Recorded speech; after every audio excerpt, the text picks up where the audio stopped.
Hi y'all! Welcome back to my channel. As the title says, I'm going to be showing you guys the books that I got for fall, and I'm so excited because I was able to get such good picks, a majority of the ones that were on my list. So, let's get into it. First things first, my first book I'm going to show you guys is going to be Lessons in Chemistry. So this book takes place in the 1960s, and we're following our main character Elizabeth as she's thrown into a cooking show. As her following grows, people start to find, slowly over time, that she's not just teaching women how to cook. She's teaching them much, much more than that. She's daring them to change the status of their circumstance, one molecule at a time. I'm really interested in this, not only because of the time period, but also because of the themes and things that we can learn along the way as we read it. I've also heard really good things about it, so I am super interested in how this story will unfold.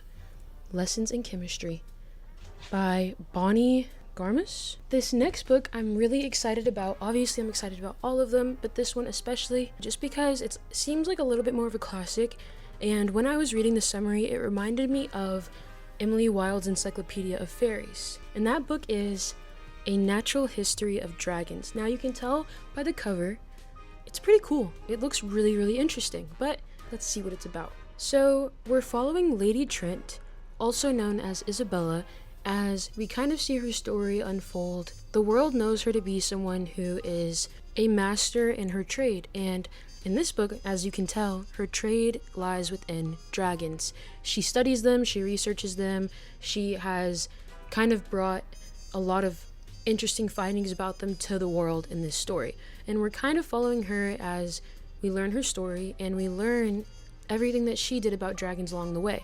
It gives me the vibe of Emily Wilde's Encyclopedia of Fairies because we're watching a fellow book lover, learner, etc. become so passionate about what she's interested in. There's, I think, 6 books in the series, and I'm really interested to dive in. Next up is going to be the 3rd book in a series, and I already have book 1, book 2. Book 2 is currently unread, sitting on my shelf collecting dust. It's going to be Accomplice to the Villain. Now I am so excited about this because it's so cute, so cozy, while still giving you a good plot and an interesting pace as you go along. It doesn't ever go too slow for me, at least with book 1. Probably shouldn't speak too soon because things can change. And I love the little frog guy. For those of you who know, this little cutie in the top corner, the top right corner potentially for you, is literally the funniest little guy ever. And I also love how it's grumpy and sunshine. That honestly was a major point of interest for me when reading. I'm going to go ahead and summarize the first book so that way those of you who haven't read it know what you're getting into when wanting to read the series. So the first book, Assistant to the Villain, follows our sunshine main character Evie, I believe her name is. And we watch as she kind of ends up, some would say, falling down on her luck due to the fact that she ended up bumping into an evil villain and getting herself wrapped up in his world to the point where she became his assistant. But it ends up working to her benefit. And we watch as they help each other with their own personal life, with their own personal problems, and maybe while some things unfold for them as it goes on. It's very little to no spice. I would honestly rate it a 0 to a 1 for those of you who are looking for something cozier. The next book is also going to be the second in the series, and I've talked about this book I think a few times on my channel already. I loved it so much I went ahead and bought book 2. Book 1 should still be available on Kindle Unlimited, but it's gonna be The Baby Dragon Bakery. Now this book is so cute. In the second book, we're going to be following another couple that was there initially in the first book, and we're kind of just watching them as they work in the Baby Dragon Bakery. Our main character has it all: a loving family, complete with an adorable baby pet dragon, a place at university training to be a magical animal vet, and a part-time job at the enchanting Baby Dragon Cafe. The only thing she doesn't have is her true love, Theo. Theo is a local baker and her best friend. On paper, they're perfect. He's funny, she's witty, he's sweet, and she's a little salty. That's why they've been friends for as long as they can remember. They've never been without one another, and it's clear to everyone that they're meant to be. Except Theo, because when our main character finally makes her move, he pulls away. Our main character ends up devastated. Has their friendship gone up in smoke, or will Theo finally realize that he wants them to be more than friends? I'm almost 100% certain that you could read this as a standalone. I am more excited to read about their relationship than I was the first couple, just because when I was reading in the first book, I was eyeing them, I was like, please, can we get a little bit more from y'all? I'm so utterly interested in y'all's relationship, I need it.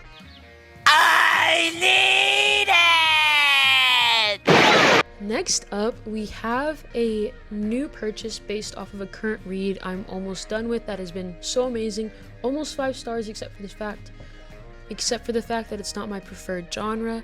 It's going to be Taft by Patchett. Is that how you say it? I hope that's how you say it. But yeah, I'm currently reading The Dutch House. By the time this video is out, I won't be reading it, but at the moment, yes, I currently am, and yes, it's amazing. I would give it probably about 3.5 to 4 stars, depending on how it is when I finish it. But I got this because it's so good. I love her writing. She is writing about, not necessarily simpler things, but, people's lives. And the way that she writes it, it's so stimulating. The story that I'm reading, at least, she's not telling it in chronological order, and I think it is so interesting to read about, and it's so interesting how she ties everything together. Everything she mentions has meaning. For those of you curious as to what this is about, John Nicole, an ex-jazz musician in Memphis, wanted nothing more than to be a good father, but when his lover takes away his son, Nicole is left with only the Beale Street bar he manages, obsessing over and reconstructing the life of a man he never met. But Nicole's fascination with Taft and his sympathy for these lost young strangers soon take him down a twisting, darkening path. In this thoughtful and perceptive novel of fatherhood and unfulfilled dreams, Patchett lays bare the yearnings of the heart and reminds us of our deepest instincts to protect the people we love. Now, there's a few reasons why I'm interested in this. One of the reasons is that I feel like one of the reasons is because sometimes the reason why I'm reading a book is to gain perspective about something or someone that I would not normally put myself in their place, someone that I would not normally sympathize with or for or something like that, someone that I wouldn't normally understand just off rip.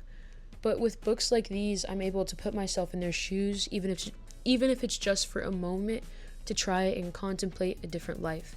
And I think it's so relevant in terms of growth, understanding, and learning. That's part of the reason why I'm interested in this book.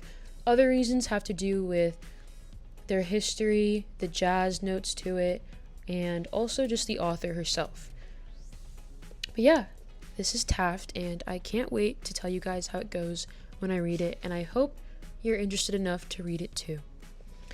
Okay, next up, this pick is also based off a pick that I had a while ago, and it's based off the book Bury Our Bones in the Midnight Soil by V.E. Schwab. I picked another book of hers because I loved her writing as well so much.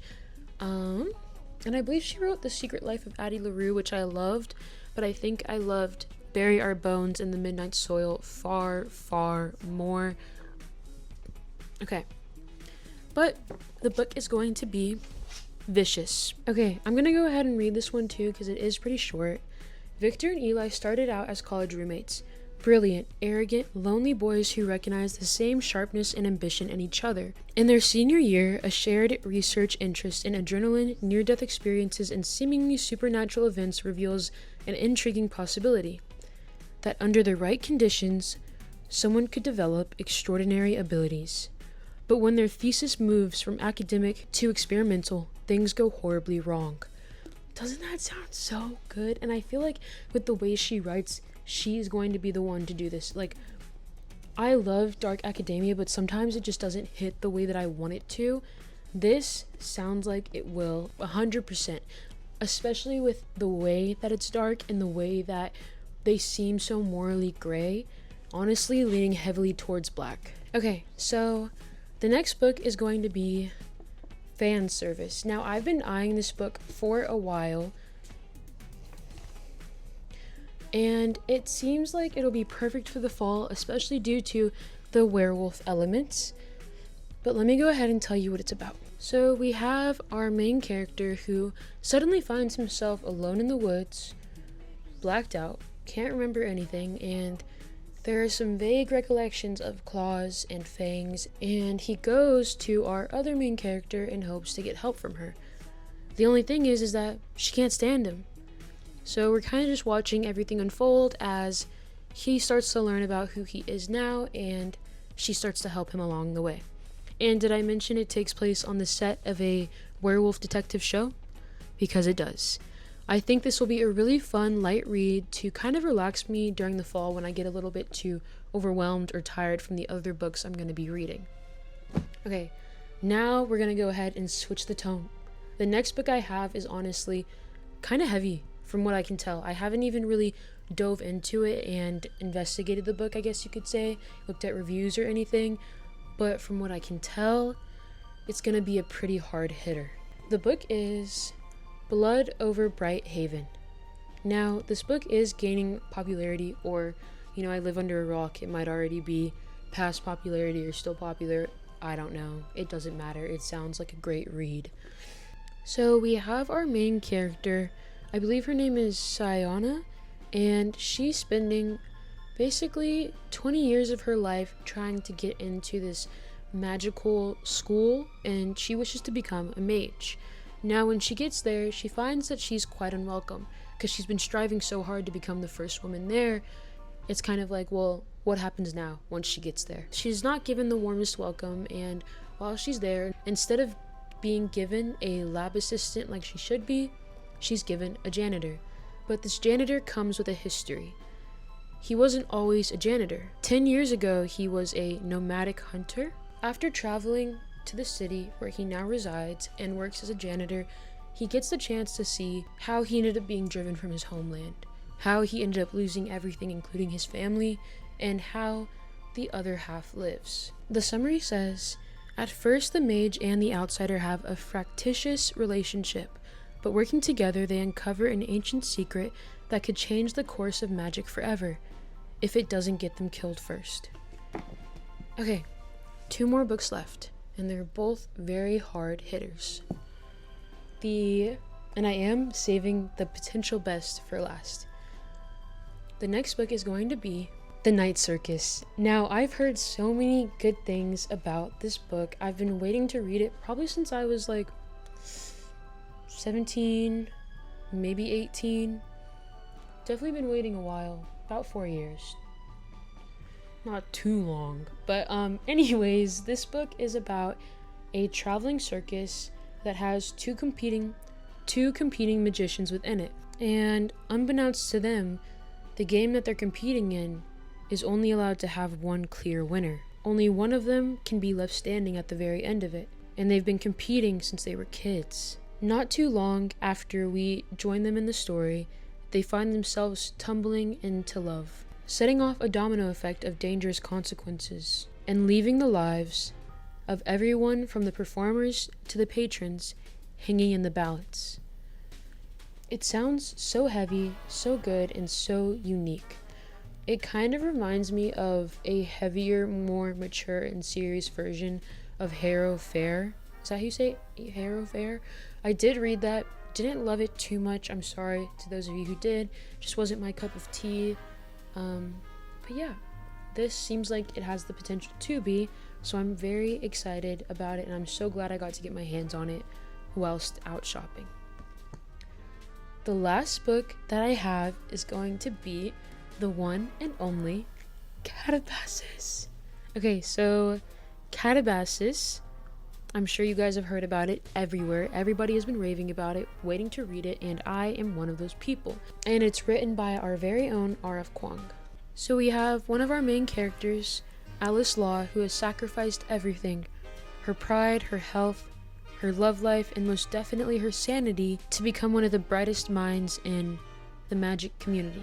She's doing all of this to also work with Professor Jacob Grimes, the greatest magician in the world. That is, until he dies by a magical accident that could potentially be her fault. Grimes is now in hell, and she's going after him because his recommendation is the key to her future. Unfortunately, her rival, Peter Murdoch has come to the very same conclusion. With nothing but the records of Orpheus and Dante to guide them, bundles of chalk to draw the pentagrams necessary for their spells, and the burning desire to make all of the academic trauma mean anything, they set off across hell to save the man they don't even like. But hell is not like the storybooks say. Magic isn't always the answer, and there's something in Alice and Peter's past that could forge them into the perfect allies or lead to their doom. I am so interested in this, honestly, purely because of the fact that it's kind of a retelling of the stories from Dante's Inferno as well as Orpheus' stories. I think it's going to be so interesting as well as stimulating.